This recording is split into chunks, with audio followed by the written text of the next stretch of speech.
So no need to, we have the right people. But from this question also, I go to the next question. We have the right people, but what incentives we can give to the right people? It's a big question here, because what I was saying, we have the real investment banks, because in the old style of bank, if you deliver a loan of $1 million, you're stuck. If you do a microgrid project in a village, you can be on the newspaper, but not internally in the system, it's not recognized as such, because at the end of the day, it's a bank, right? So what kind of system, incentive system you can give to people within an institution like that, whether it's a reward kind of thing, or bonus, or promotion, or training, what kind of incentive system you can suggest to us to make sure that the right people can deliver right? Terrific question. Let me put a technical point on it. My colleagues have led 3 successive factor 2 reductions in the cost of photovoltaic systems by whole system redesign. The latest version can deliver 2 or 2.5 cents per kilowatt hour electricity at distribution level with no transmission required at a scale of typically 0.5 megawatt to 5 megawatts. And that sort of technology, especially in a country with weak transmission, could scale very rapidly in both rural and peri-urban areas, but it's a small amount of capacity per unit. How would someone in the bank who finance such projects, even in large numbers, get rewarded compared with the elephant hunter? Can get this question also back to directors. So anybody who can make a good suggestion, how improve our incentive system and to make sure that the staff, right people are motivated to do the right thing. Jackie, you want? Yeah, maybe again I'm going to be a little bit controversial, and my philosophy has always been, and this is an incredible institution, and it's a very unique. I've come from a commercial bank, but I always tell people who want to come to the ADB, don't look for money and don't look for title. You know, you should be coming here because you want to do some amazing stuff. You know, listen to amazing talks by Dr. Lovin and really have an impact on changing the world here. That's really what should drive you. Now, as managers, what we need to do is we need to recognize the people who do this. We should allow people sensibly to try new things and fail. It's not a problem to fail. It's to learn your lessons from that. But for me, I don't think the issue is about compensation or title. It's really giving people respect and the freedom to do amazing things in this bank, which I believe we can do. I agree. And any? I think generally on the line of what Jackie just said, I think that's very important. One thing when I recruit a new staff and I talk to them and I spend quite a bit of time, one message I give to them is this is your time you're giving to the bank. What you take out from it, what is the, something which you can claim as your contribution, your signature project. You should talk about that. And as a director, it should be my job to give them the space and time to take that forward. And I think the failure acceptance is very important. I mean, at the end of the day, if I live here for 15 years and say I could not do it because there was no system in place, I should be out of this bank.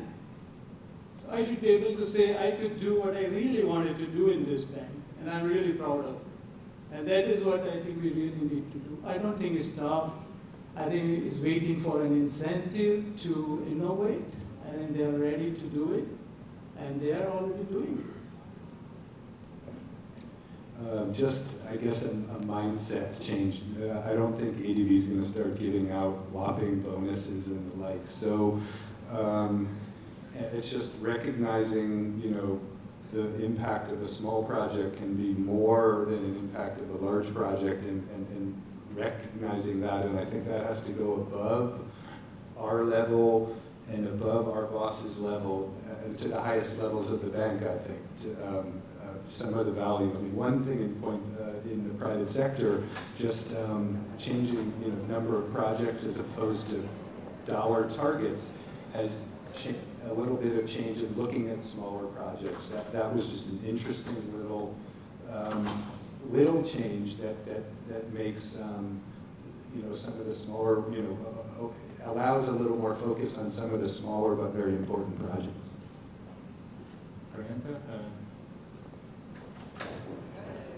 Yeah, I mean, I would like to basically add to my colleagues that the people should not be looking at incentives. They should be looking at the flexibility to work on things what they believe in. That space is, I presume, is already there, and we can expand it. But on top of that, actually, as directors, probably we also have our flexibility when it comes to promotion, when it comes to annual salary increases. We have that flexibility within ourselves. We ourselves have to change our mindset from looking at volumes to looking at innovations and the number of projects and the contributions. Any comment from? I think ADB is changing, though gradually. So one of the changes, the number of projects as opposed to the dollar value of the projects. This is quite recent, so it will take a while to change the mindset. Also, looking at the impact of the project. And again, we are in the process of change because there's more emphasis in highlighting what your project could achieve rather than saying how many megawatts of capacity you've set up. We are getting there, but a little slowly. Thank you. Maybe I should, yeah. And let's not forget that the metric really ought to depend on the service delivered. If, for example, the bank were helping to get those 27-watt households delivered, that's twice as many people with the same capital or the same number of people with half the capital. Does that mean we did only half as good a job? No, we did twice as good a job. We doubled our capital productivity. The capital we employ to do the job we're here to do is a measure of our failure, not our success, right? So if we reward pushing more money out the door, that's the opposite of what we should be doing. We should be providing more service with an elegant frugality of means. Thank you, Dr. Lamins. I want to go to the audience if I have questions here. Yes, yes, I wanted to actually ask Sahel.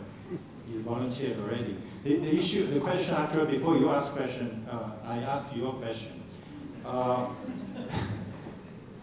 The director says, people can be innovative without necessarily having a kind of compensation. And you are known as very dynamic and proposing one innovative idea per day. So what's your incentive? So can you share with us what's your motivation and how you can actually help rest of us on learning and the best practices? Oh dear, I didn't realize the question will come back to me. I think my motivation had been one of the reasons I came to ADB to make a difference, make a dent. So I check on myself, have I made a dent? So a few times I got dented back, sometimes gone into hiding, then came back. So I tried. Because I had the opportunity to be in the operational department for almost 18 years now. So I tried to see beyond if you like, the agents that we see. Some of our government officials, many times they are not the principals because they are there representing. But if we go and see the people, and then you feel that the difference that we can make, and Dr. Loving, you're talking about the 38-watt household, we are doing a small few 100-watt household project, and Afghan government came back saying we want to do 480,000 of those. So that gives me the tick that yes, in the longer term, as Ashok said, yes, my time is here that much. What did I get away in return? We can all make money, the intelligence that we have, doing many things. So I don't think we are here for the money or the title. I think the ability this organization does, and it has given me, I have been able to, a lot of people say that, bending rules, getting away with many things, try to break the bank, which I've been still trying. Because I think what happens when you go from a first principle, like we did I did a solar project here in 2002 in Mongolia. At that time, I was told, my director, and also the country director, saying, we are a large bank. We don't do these things. Then I tried to do a CFL project in 2002 in China. We are told the same thing. Anil Taraway at that time and then pulled me aside saying, I know you want to do these things, but don't forget, we are a large bank. So it's good to see that we are taking energy efficiency. I tried to do in 2008 CFL in the Philippines, same reaction. Then I tried to do an electric vehicle project, which I believe that I failed miserably.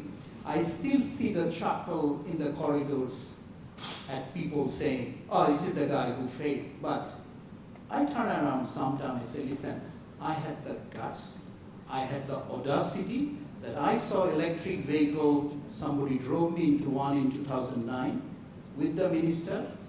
I came back, fought like hell. I didn't have access to social media, then fight would have been even more. I delivered a $500 million project in the Philippines. Yes, I failed, but I had the guts to fail. So I think that drives me sometime. I look at myself in the mirror and say, yeah, I gave it a shot. Yes, I may have failed. People chuckle. I don't care. I mean, people chuckle irrespective. They chuckle to themselves. So, sorry, Yongping, I don't want to take time. Thank you so much. I just want to say one thing to Dr. Yes, Lavin, that your view about what should we do for electric vehicles. Thank you. On Friday, I think we'll have a chance in your electric vehicle symposium to bring in some news from India, where we have a very vibrant program, Urban Mobility Lab, within a national policy framework. And it's actually working from the bottom up through 2- and 3-wheelers. And I think it has a very important technical and institutional innovations with implications far beyond India. Another interesting feature about what you described and what several of you spoke of with smaller projects is the scaling downward. And I want to just take a minute to tell a little story here. This is a Dutch device called a Waka Waka. It's at waka-waka.com. And it's a small, very efficient solar array with LEDs and high temperature lithium batteries and good controls.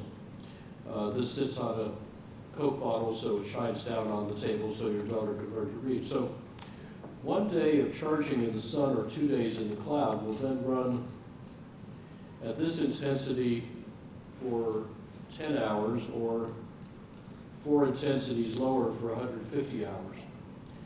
Now, this is serving people living on $2 per household per day or less, and collectively in the world, they spend $38 billion a year on kerosene. I think the lanterns would be 8th in the world among nations in carbon emissions. They kill millions of people a year from pollution and fires. And yet, this thing pays back in weeks to months against a kerosene lamp. And you can finance it with your smartphone that recharges from the USB port or with scratch cards. It's like a perpetual annuity of an extra month's income per year for a $2 a day household. Can the bank imagine doing not microgrids but picogrids?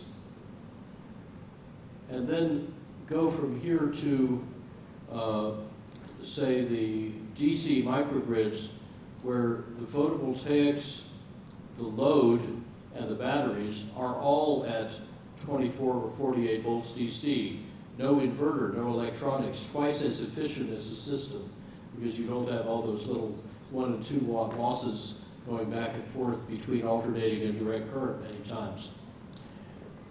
That can spread very quickly. It seems to me, especially if we start building on the foundation of strong end-use efficiency, that electrification becomes a very different enterprise, serving a lot more people a lot faster than waiting for the wires to arrive to give you electricity you can't afford. Thank you. I'll go for another question from the audience. Any question? Yes. Yeah, Robert, please. Thank you very much, and appreciate Jackie and other directors saying that we have the right talent. But we do have a problem with skills matching or mismatching. For example, we have Shannon, who's from National Renewable Energy Lab. She's one of the top renewable energy experts we have. We have Pradeep, who worked on energy policy program in Indonesia. I joined the bank in 2004 as one of the first demand-side management people. We didn't have anybody on demand-side management except me and Ashok at that time. But for years, I didn't get to work on a single energy efficiency project. And Shannon didn't get to work on a solar or wind project. And then in the bank and elsewhere, other places, there are projects, but then we have people in that division try to catch up on the knowledge and try to do a transaction. And I think it's becoming more and more complex, and as Dr. Lovins mentioned, even within demand-side energy, each segment is so different, and the barriers are different, and you need to have people who understand the exact stumbling blocks and the tools to unlock that involved in the transaction. World Bank does this much better. They have global practice leaders. They have a go-to person on hydro, a go-to person geothermal. When the geothermal person comes from World Bank, people, even in countries like Indonesia, well, they are a leader in geothermal, but they listen. Because it's obvious from the first minute they're talking that they know what they're saying, and they know the examples from other countries.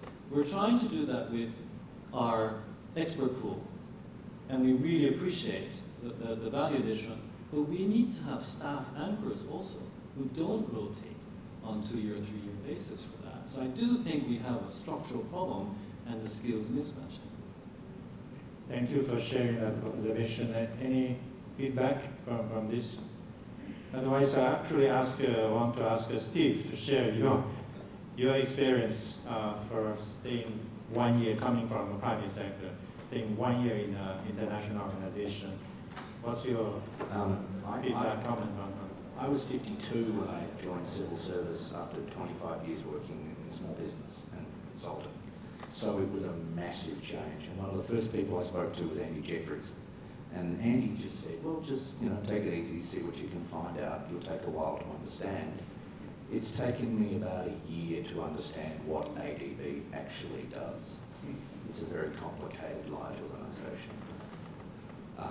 I totally agree with you that they got rid of the areas of practice, I think, about 10 years ago when they did a reorganisation. I still meet people who say, oh, you're waste to energy. Do we do that? And I said, yeah, we did $280 million worth of waste to energy last year. And people don't sort of really know that we've done it. Jackie did $100 million. So we've got a book of work in this area. I don't think we communicate so well. And I know Susan Roth's doing a lot of work in trying to communicate the knowledge that we have in the bank and make it touchable and make it real. My thing going forward is if we can, I'll share one story. I met a guy at breakfast and I said, oh, I'm really concerned about persistent organic pollutants. He goes, oh yeah, POPs. And I said, oh, you know about POPs? And he said, yeah, I was China's negotiator on the Stockholm Treaty. Where do you get that? Where do you sit at breakfast and meet a guy who does that? So I think working here is like working in the Discovery Channel. I mean, I didn't come here for the money. I came here for a couple of reasons, and I love getting out of bed in the morning, being here. I just think if we can share a bit more of that, and as you said, who do we know? I didn't know that we had this stuff until you just told me then. So maybe ADB today could be more about what ADB is and People. yeah. Yeah, ADB today has become a place that people compete for short blood, but I agree with you that we should appreciate more what people are doing and then getting better know themselves. So you have a It's simply a scheduling thing, but if, again, I turn it to you, but we have two officers who are going to give a 3 to 5 minute presentation highlighting that. So we can do that now. yes, yes.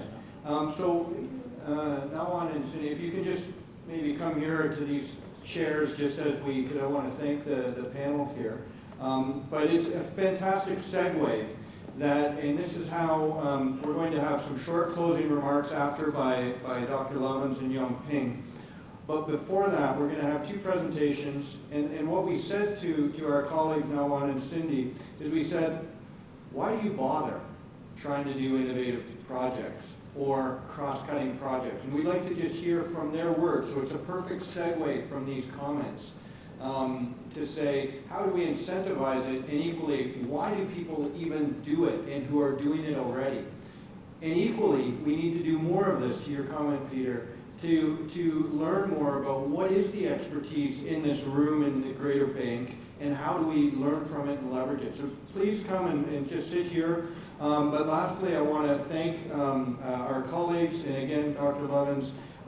This is a great discussion, and I think my hope is that it starts to open people up to say, yes, I can do this and I want to do this and I will have the support of my management to do this. So please join me in thanking the panel.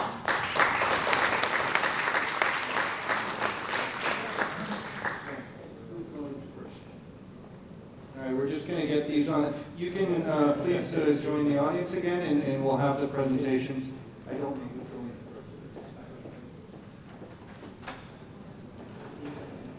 Overcoming drought? Okay, please.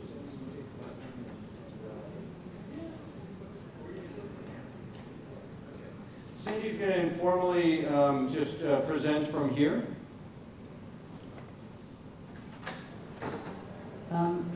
Okay, good morning, everyone. This is a project that is a collaboration between the Urban and Water Division and Energy Division of the Pacific.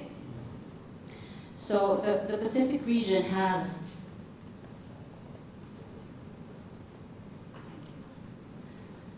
very unique challenges and issues compared it, I guess, to many of our regional departments.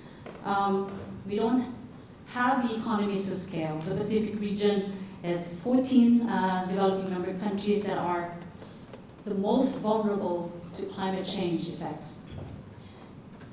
And one of them is drought. So this is what we are trying to address in this collaborative project.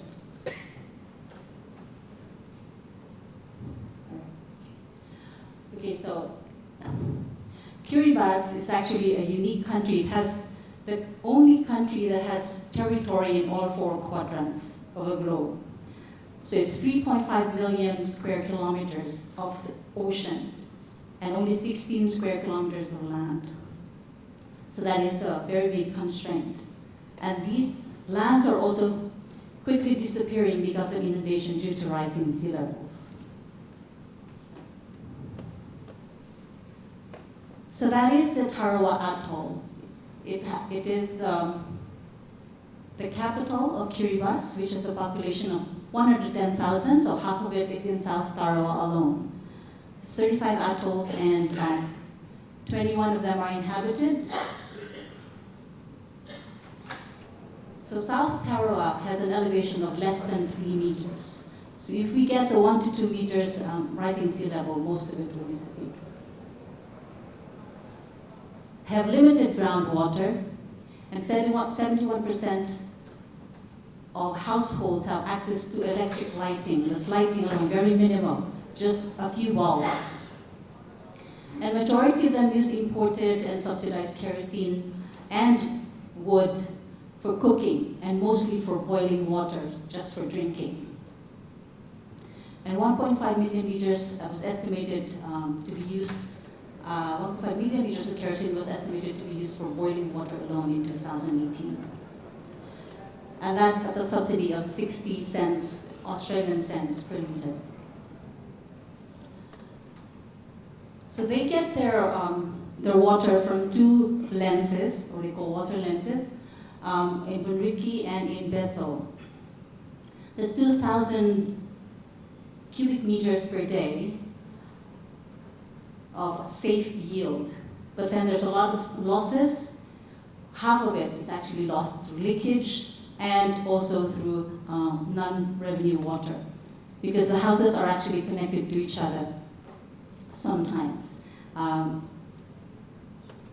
So the climate change effects have exacerbated this problem of lack of groundwater. It's estimated that by 2030, the inundation due to sea level rise will reduce the yield from these groundwater lenses by 20%. And droughts and increased extraction of water from these will also mean that perhaps 1 in 5 years, the yield will be close to zero in these two lenses. So it is therefore very important for survival alone to provide a safe source of water, because the lack of potable water has also implicated in terms of the health issues, in terms of waterborne diseases. And right now they only have very small scale desalination plants, so less than 100 cubic meters per day. One of them is being used just for constructing one plant that's about 50 cubic meters per day. So in terms of energy access, they have a total installed capacity of only 7 megawatts. 91% of the power supply is from diesel, and the rest is from solar power. They don't have batteries currently. So the use of PV and the battery to reduce emissions from the diesel power is a way for them to get not only fresh supply of water, but also mitigating climate change.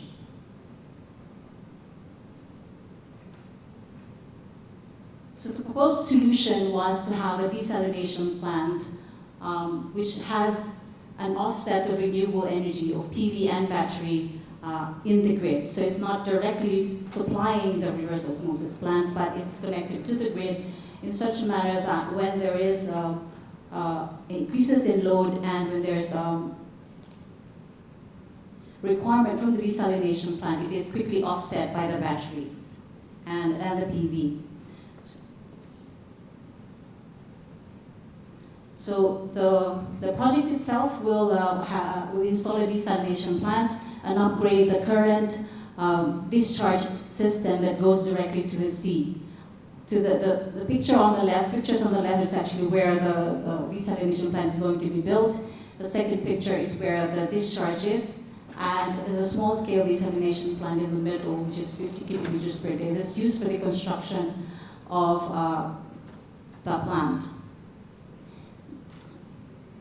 The PV and battery, on the other hand, is going to be built on the other side of the South Tarawa Ridge. It is in Bessel, while the Bunriki is on the other side, and you have already an existing 500 kilowatt PV plant that was built by the UAE. And, it can be seen the polygon right next to the oval, the yellow oval. That's where the 2.5 megawatt PV and battery system is going to be built. So the challenge here that we're trying to address are multiple. It's so many problems that the country is facing, not only in the capital alone. So you have the climate change threats of rising sea levels, droughts, and cyclones. You have the remoteness of it itself actually increases the project costs. We have weak institutional capacity. So we have to even provide project management experts to be able to help them implement the project. The extreme land constraints is one critical issue that is faced by the project right now. PV will require a lot of land, and the 2.5 megawatt PV alone will require at least 4 hectares of land. land that's very precious and has competing land uses as well. But the idea of putting the PV on the Bornriki water lens also helps to actually preserve the lens itself and the groundwater. So we also prevent illegal resettlement there, and at the same time reduce the extraction from the groundwater itself. Helps it to regenerate. So I guess the critical issue here is safeguards, environment and social. But we are trying to address also the high dependence of imported fossil fuels, reducing the dependence on diesel. But another constraint we have is that there's a lack of data, and there's also inaccurate and insufficient metering for utilities, so the utility actually is in charge of both water and energy. So there's a lot of losses there, a lot of efficiencies that needs to be gained as part of the project. Sorry, that took so long. So this is just a project in process, and we are still designing it to become more relevant and even learning from what the others are doing also. Thank you very much. Well, thank you, Cindy. And since I've joined on assignment Central West, I've had the pleasure of taking over a floating solar project that was originated by Cindy. And again, it's been a pleasure working on that project because I'm delivering something that was well designed. It's, I'm very, very much thankful. And I think Cindy is one of the people who's doing a lot of innovative stuff in the bank. So thank you. Thank you, David. Okay, I just want to say that also, EDB has given me the opportunity to fail miserably, particularly on solar. We started in Central West, we're still trying to get in there. Solar is very difficult to introduce in countries that are very dependent and has a lot of resources in fossil fuels, the Central Asian countries. So, well, now I'm trying on a smaller scale to fail in part in the Pacific. But there, I think it is becoming, you're seeing the impact, there's more relevance in terms of, there's smaller projects, but you see the impact immediately on the people. So we're trying to do solar PV and batteries in the specific countries. Thank you. So I'll turn this over to Nawa now to comment on her project. Thank you.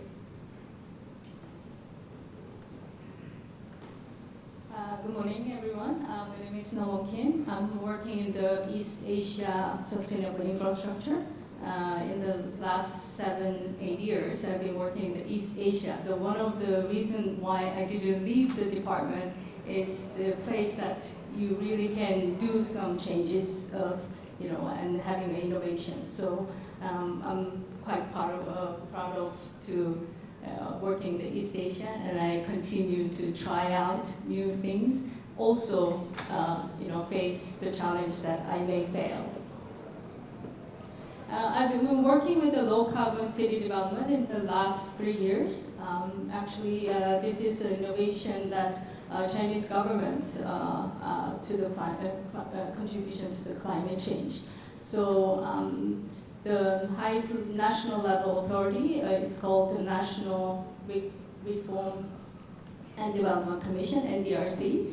They're having a program since 2010 to initiate a low carbon city. That is a sort of the government initiated and then selected a lot of different cities in province to promote low carbon development.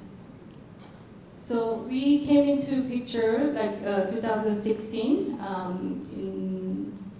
My management also see this is one of the ways that we can really contribute to climate change and then China's new development agenda. So it's very fit for our recently approved ADB strategy 2030s. We have 7 operation priorities and addressing climate change and then also making city more livable. City is actually the key driver of the national economy, and then also looking at the urbanization rates, that the importance of cities to change make difference for the whole country. We also have highlighted in the expanding private sector operation, catalyzing and mobilizing the financial resources as much as possible through our operation.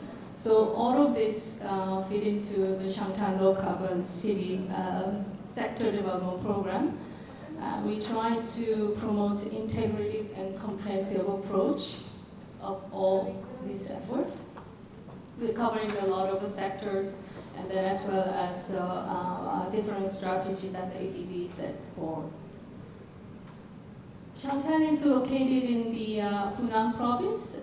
It's actually a small town, considered to the scale of Chinese cities. The population is only 3 million. So, I mean, compared to other cities in China, it's quite small. It's located in the mid-center province of Hunan.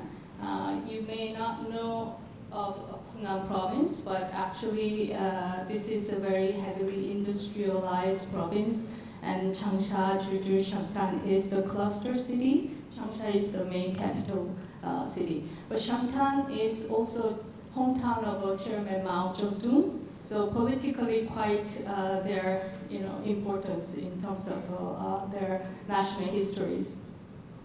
But Shangtan is an old industrial town, and then heavily polluted with a lot of petrochemical industries and pharmaceutical industry, and then steel factories, and because of the rich mineral sources as well in the Hunan. So this is a very